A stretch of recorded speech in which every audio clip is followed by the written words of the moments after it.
Welcome back to the Basic Bee podcast. I'm so happy that you're tuning in. I am really excited for this conversation. I've been waiting probably months for this to happen.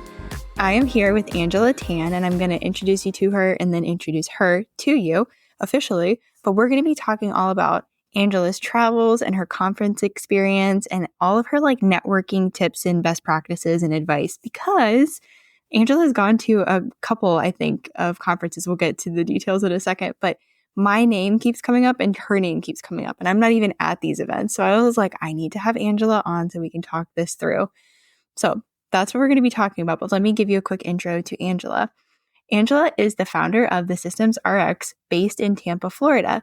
She's a funnel tech and automation specialist offering both done for you and DIY products and services. And she's got this really cool resource shop called The Funnel Pharmacy. I just love the names that Angela has. As a mom of two littles, she's grateful for her automated systems that keep her sane while juggling all the things.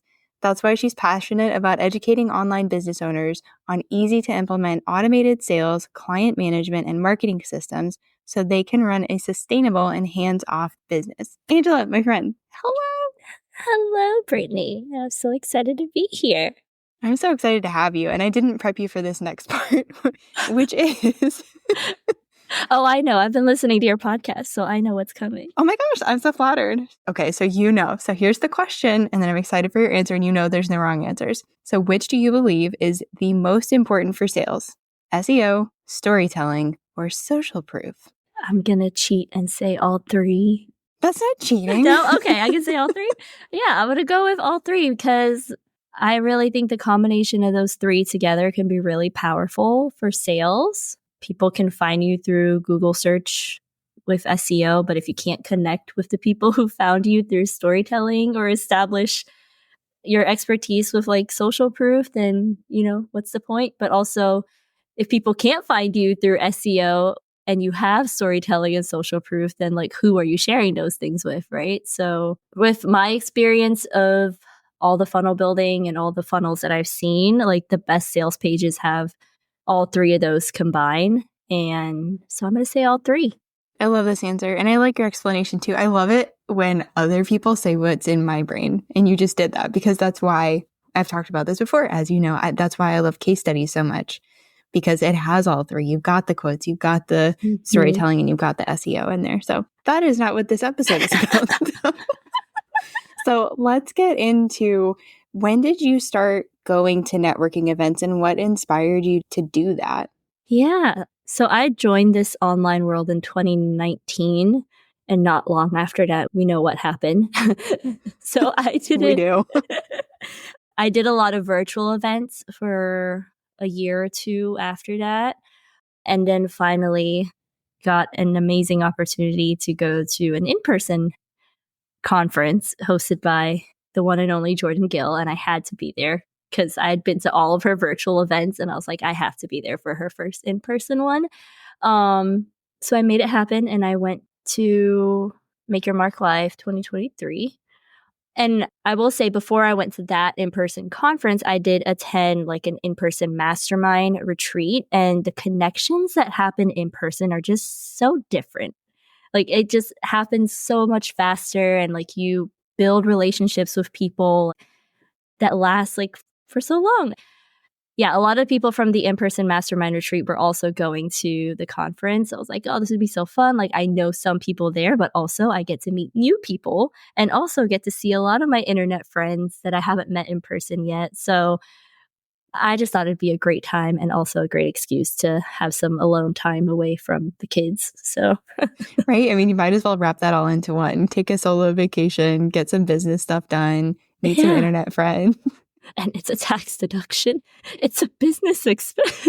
Well, it's not even air quotes. It's a legit business expense, because you're going for, I mean, you told me this before we recorded, and we'll get to it in a little while, but you told me a very strategic thing that you had in mind for your business and for going to this specific event and wanting to talk with certain people. So how do you told us about Make Your Mark Live and how you selected that event, but how in general do you choose which events you're going to go to? I look at who the event is for and what type of content will be delivered in the event itself, like if I will benefit from it. If it's tailored to more like beginners or like if it's way too advanced for me, I probably wouldn't even think of going there. But also looking at like, I really like intimate experiences, I've learned. Like if it's too big, I don't think I would get as much out of it. I think my introvert self would just like get overstimulated and be like, this is too much. But I look at who's going to be there, how many people are going to be there, and also like what could I learn from the content that's going to be delivered there. Those are the main three things that I look for. I like that. And you definitely hit on something that I want to pull on this thread. So being an introvert and going to these networking events, was that like super intimidating to even think about going to these events? Because I'm an introvert too. So I'm like, ooh, I don't know. Yeah, I will tell you a story. I'll tell you a slightly embarrassing story. Okay. So Make Your Mark Live, the first night there was a happy hour networking thingy, and I was very nervous. Like I was meeting a lot of people for the first time. Just very, very nervous. And I didn't even notice about myself, but I guess I was standing and like locking my knees. And I passed out for a second, and it was embarrassing. The people who saw it were like, oh, she's the girl who passed out for a hot minute. And the next day, everyone was like, are you okay? Or I was like, oh, wow, I really made my mark. Like I made like the conference. Nailed it. Yeah, I know. I was like, I did it. I made my mark. As an introvert, when I go to these events, I have to be very intentional about taking breaks. Like even if it's just going to the bathroom for like 5 minutes, to just like, calm down. Or I did this in the last conference that I went to in January. For one of the nights, like instead of going out to dinner with everyone, just ordering dinner in my hotel room and just like decompressing for a few hours and then meeting up with everyone else afterwards.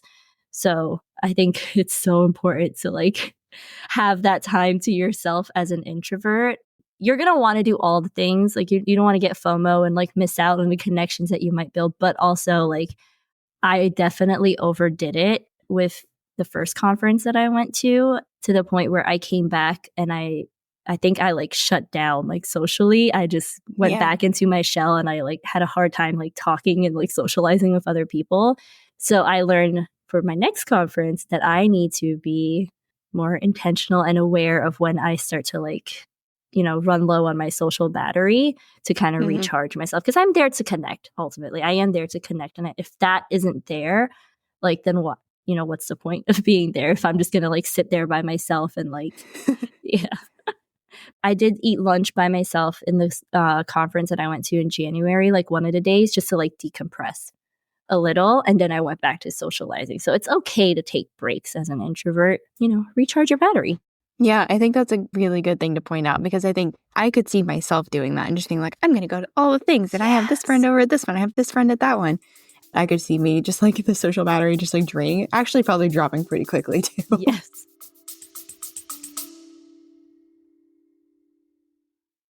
Hey, fellow podcaster. I see you out here wanting to do more with SEO, but not even knowing where to begin or what to do. Oh, and yeah, there are loads of episodes you should be blogging about, but like, how? I saw so many conversations just like this happening around me, and one day I just thought, I'm a podcaster, I'm an SEO show notes writer, I should make a resource. So I did. And now you can grab the SEO podcast show note and blog post templates. You get everything you need to go from podcast idea to SEO optimized podcast show note to SEOified blog post, which means you've got 2 long-form content pieces out here marketing for you 24/7. I even included video training so you know exactly what goes where and how to incorporate SEO for your podcast ASAP. Click the link in the show notes and grab your templates today. It happens very quickly. And by the time you realize it, you're like, oh no, I overdid it. Been there. My heart goes out to you. And it's like a very, very real thing for introverts. Like my thing is that I do actually lock my knees, but also weird fact, I went to a charter school and we did like this morning assembly every day. And so 5 days a week, we were getting this reminder, don't lock your knees out. Oh. I know. So I was like, oh, okay. So that has interestingly served me for the next, 30 some odd years or something like that. Well, but I was actually kind of thinking like, even though that was a very unfortunate event and you locked your knees and you passed out and then people knew you for that, that was also kind of like a smart serendipitous thing happening because then people are coming to you and they're checking on you. Yes. And then, conversation just like naturally flows, right? I'm imagining. For sure. I met so many new people that the next day that were like, oh, you were the one that passed out.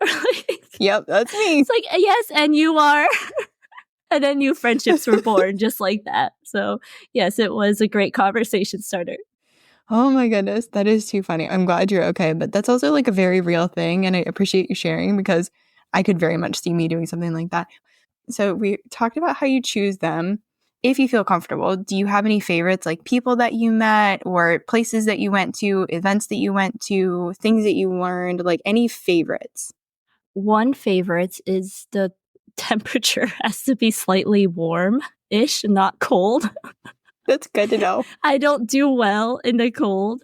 So I typically look at like where and when the events are happening and like if I can handle the weather. Like there was an event that I was looking at in Montana in like November. Nope. And I was like, no, absolutely not. So that's one thing. Cause like you gotta pack and you gotta like, you wanna look cute. So that's one thing I'll like take into consideration. But in terms of like people's, it helps when you know people that are going. Mm-hmm. At least have one buddy that's gonna like be there, that's your rock, or like someone that you can just like fall back to. Introverts need that person. Yes. We need our one buddy. Yeah. It's like Toy Story. We need our moving buddy. If you have like a friend that, can go with you, like even better. But it's just, I feel so much more comfortable when I know at least one person there. And also like that person would probably know other people that they can introduce you to make connections like so much easier. But yeah, I think that those are really the two things. I'm sure I'll think of others after we stop recording. No, that's okay. I'm not done asking you questions yet. So you have time to like let those things percolate. I was thinking as you were talking, I'm like, have I ever gone to networking events? And there's two that came to mind. One that was more like massage related. Mm-hmm. So every year in North Carolina, at least every other year, you're required to get like continuing education classes and credits and all that. And there was one in-person event that I went to where I didn't know anybody. And it was a very large group of people. And it was a lot of fun, but it was like, oh my gosh, where am I? Who are these people? It was also like all women. And I want to say there were like 50 female students. And then there was like the guy teacher. And he did such an amazing job with like, we all had questions and we were all very chatty. And so he kind of had to like wrangle us back to like, okay, we're doing the thing now. Like, I need you to pay attention.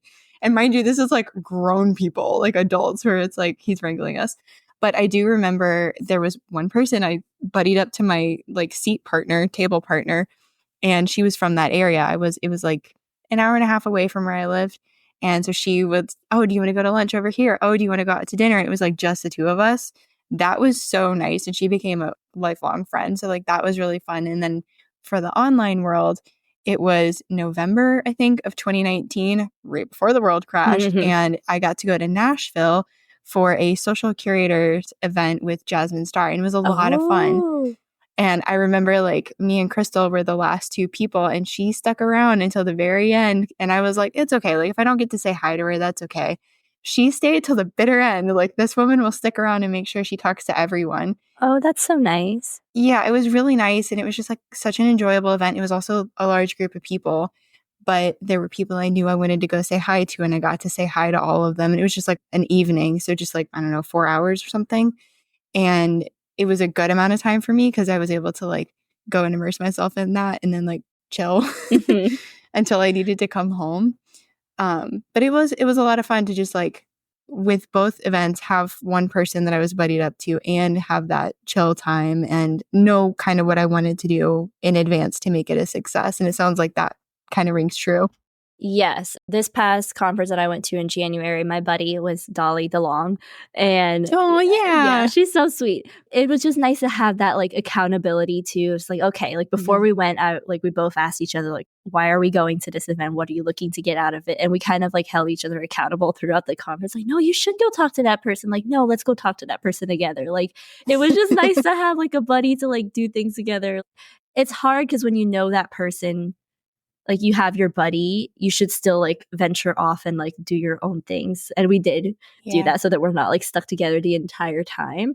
But like when you do need like a person to run back to, it's like, oh, there's my buddy. Let me go back to my buddy. So definitely have a buddy at a conference. That is so cute. I think you've traveled for both of these events, right? Like gone to other cities.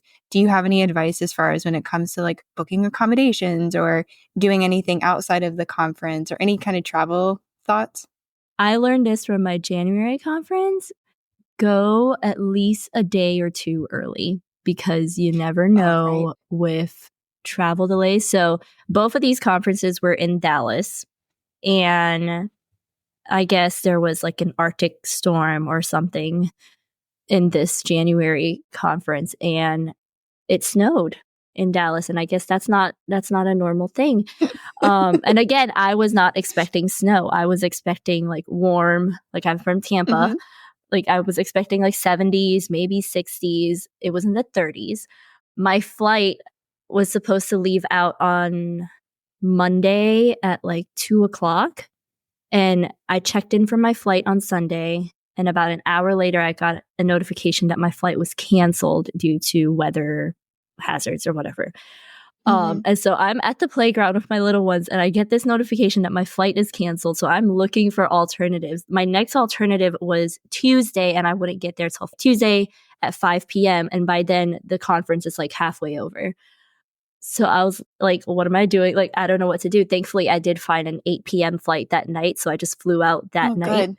And I made it. I had all of Monday to relax and decompress from all the stress that went on the day before of like packing last minute and all of that. But that was really helpful. Like having the day before the conference starts to like relax in your hotel room. Like I ordered room service and watched The Office and worked for a little bit. Like that was amazing. I was like, I want to do this more often. But like it was just so nice to not have to like go from traveling and then like jump straight into networking, into the conference, like all of that stuff. So I would highly recommend traveling a day or two early, get some downtime before all the chaoticness of like connecting and all of that and learning. And also like you buy yourself some time in case something happens with your flight or whatever. Because there were a few people who just missed a conference in general because they weren't even able to like fly into Dallas because of the snowstorm. Oh gosh. So yeah, I would really recommend flying in a day or two early. But yeah, that is my advice. Travel a day or two early, decompress. Okay, that's smart for knowing coming into the conference. And then you travel back home. Any advice for once you're back home after a conference? Oh, yeah. I took a lot of notes.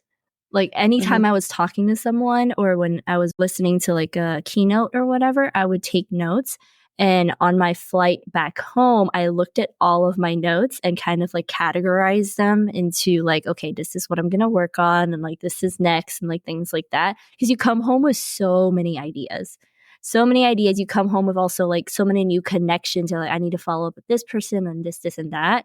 So while it's like fresh in your brain, like really look at all of your notes and all of your like to-do items from the conference. And I want to say act on it while that fire is still there.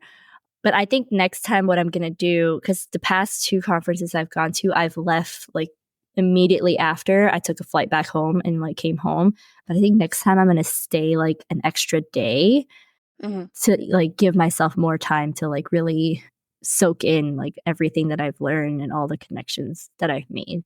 But that's what I've done the past two times is like really look at all of my notes and then figure out where I'm going to go next with everything that I've learned.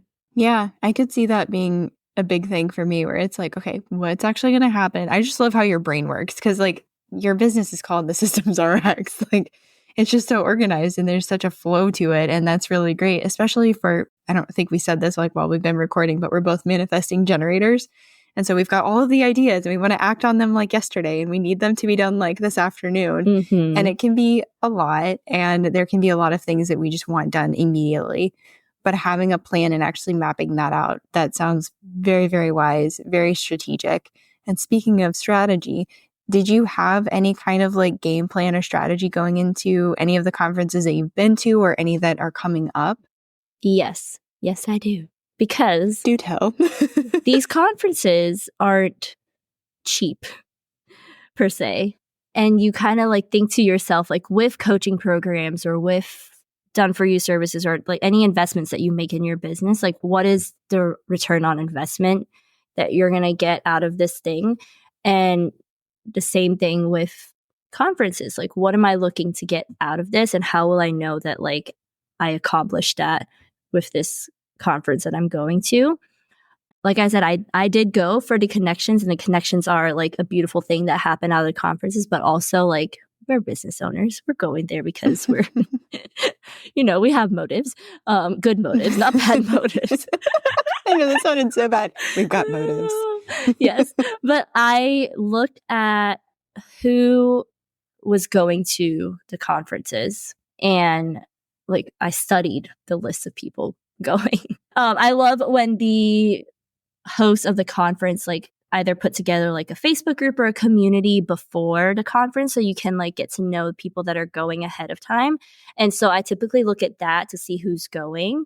And from there, I look at, okay, who are the people that could be really great referral partners for my business or affiliates for my digital products, or just people that like I've been meaning to like connect with online, but like I don't know how to, there's no connection the 6 there. degrees. Yeah. And like you're really great at like going into someone's DMs and like, just sparking up that conversation. And I don't think I'm that great, but like having that in-person thing, especially if they are a speaker at the conference, it's so easy to just like after their talk to be like, oh, I really love your talk, and like, building that connection there. So I really look at who's going to be there and determining who would be like good people to make connections with, and also like looking at the presentations, and like I put a little star next to like the ones that I really want to like pay attention to.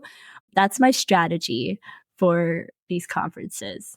I love it so much. And have you had anything like pay off? Like, has it worked out for you? And you don't have to reveal anything, but like, has it worked out for you? Yeah. The first conference that I went to at Make Your Mark Live, sounds so bad. I had my eyes off. I think it's flattering. Like, people knew that you were interested in them. I don't know if you've heard this from Jordan Gill before, but she has a tactic that she mentioned a while ago where like she would look at who's going, but also like dress in the brand colors of the people that she wants to like get noticed by. Like, oh my gosh, that's so smart. Yeah, I almost went that route. I did order something, so I really wanted to meet Ellen Yin at the first conference, and I was like, ooh, and I ordered this top that was like her brand color, but it never got to me on time, and so I never wore it. But I did ended up connecting with Ellen at a dinner one night, and that was great.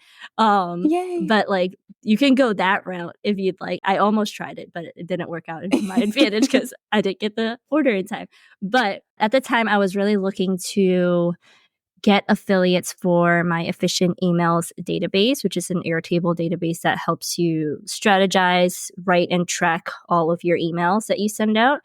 And I looked at who was going, and I found someone on the list that teaches email marketing. So I thought, what a perfect match. They teach email marketing. I have a system that helps people organize their emails. It's a match made in heaven. So I made a point during the conference to like, I did the brave thing, and I just walked up to this person at the conference and just be like, hi, I'm so-and-so. I've been in your membership. I love what you do. And like, I'm such a big fan. I just went total fangirl with this person, and she was so flattered. It's like so sweet. And I connected with her and had lunch with her and her assistant there. And after the conference, I followed up with her over email, and then I pitched her my efficient emails database and like told her like I really think this is something that the members in your email marketing membership would really benefit from. And she agreed, and surprisingly said yes to being an affiliate, and it turned out to be a really amazing affiliate partnership that we're going to continue. Aww. And that is so that first conference definitely paid off in just that one area alone. There were other like amazing relationships that came out of it too, but yeah, I would say that one was like a hit because I had my goal, and that's the other thing too, is like having to step out of your shell as an introvert to like just shoot your shot. And I did it. I'm low-key proud of myself for that. But yeah. You should be high-key proud of yourself. I don't even know what the opposite is of like low-key. I think that there isn't one. And just be like loud and proud about it, because my boyfriend often says like, oh, I'm low-key, whatever. And I'm like, no, I'm high-key. It's such an aside. But you should be very proud of yourself because that's a big deal. Yes. Yeah. And I know you've made friends because that was so fun. Like I know Jordan, I had the virtual ticket for Make Your Mark Live in 2023. And it was so fun to actually like know people who were there. And I even coordinated some people like meeting, which is my favorite thing to do. It's so fun for me to, as an introvert, to be home and to like know this event is going on and have these two amazing people. And it's like, you have to meet this person. And then they do. And it's just like so fun. I get to play like. I think I remembered you messaged me before I went. You're like, wait a minute, you need to meet, I think it was Kim. Tradewell? Yes. And I was like, oh, yeah, I know her. And we connected over a coffee chat a while ago. And then we met in person. It was so cool. But yes, you were definitely trying to get people to meet up while you were at home. Yeah. Oh, I very much was, because there was you, I think my friend Ashley Chanel, and there were like, I'm not even exaggerating, I think there were like 10 people where I was like, oh, you have to meet this person. I was playing like, this sounds so wrong, but it's not how I mean it. I was playing like Puppet Master behind the scenes because sometimes like, I joke that I am the Kevin Bacon of the online marketing world, but like legit people, I know this person and you have this person, like you gotta go meet. It's a lot of fun. We love it. I have too much fun with it. I love that you love it. It's like the best of everything because I get to introvert and be home, but also feel like I'm impacting people's lives out there. Yes, that is genius. I try my best. Thank you. I mean, I know we're wrapping this up and you mentioned the Efficient Emails database. We will definitely have that linked below. I have it. I have not used it to the fullest capacity yet. So if anybody wants to like be my buddy on that, grab it below, message me, let me know you got that. And then where else can people find you and connect with you and get in your bubble? Yes, come find me on Instagram where I share cute pictures of my babies and fun automation things that I'm cooking up in my business, and also funny things that my husband shares about the online space that he just doesn't understand. Like I told him I was thinking of starting a membership and he goes, you should call it Only Funnels, like Only Fans. And I just... No. No. I share things like that on Instagram. So please come and laugh with me on Instagram. Or you can find me on my website or join my email list where I share more personal stories there too. But I also incorporate like systems and automation talk in there. But I try to make it fun. You do. You do it in such a nice way. And I've heard people tell me that about the SEO emails. So I'm like, we make things fun, Angela. Like, it's just a blast over here, right? Oh my gosh. We make the not so sexy things fun. Of course. And of course we do, because we're manifesting generators. I think we need to do a reel on this now. My brain is like pinging with ideas. See, this is the problem when you put two of us together. It's so not good. Oh my gosh. Thank you. This was such a fun conversation. Thank you for having me. Of course. And, people, make sure you check out the links below. All of Angela's links are going to be down there. And I'll see you next time. Okay. You get it. You know SEO is important, but no, you're not interested in learning another skill. Who has the time? But who are you supposed to trust with the task of getting SEO to work for you? Someone who won't ghost you mid-project or treat you like a dum-dum lollipop.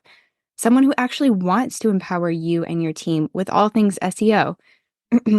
Hi, yes, it's me, Brittany, and you are the person I created the SEO packet for.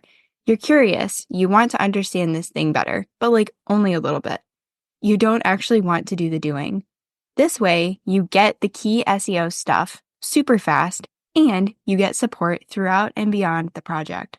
No more letting Google gift you the wrong SEO strategy. Time to put the right words in the right places and get found online by the right people. Find all the info you need below.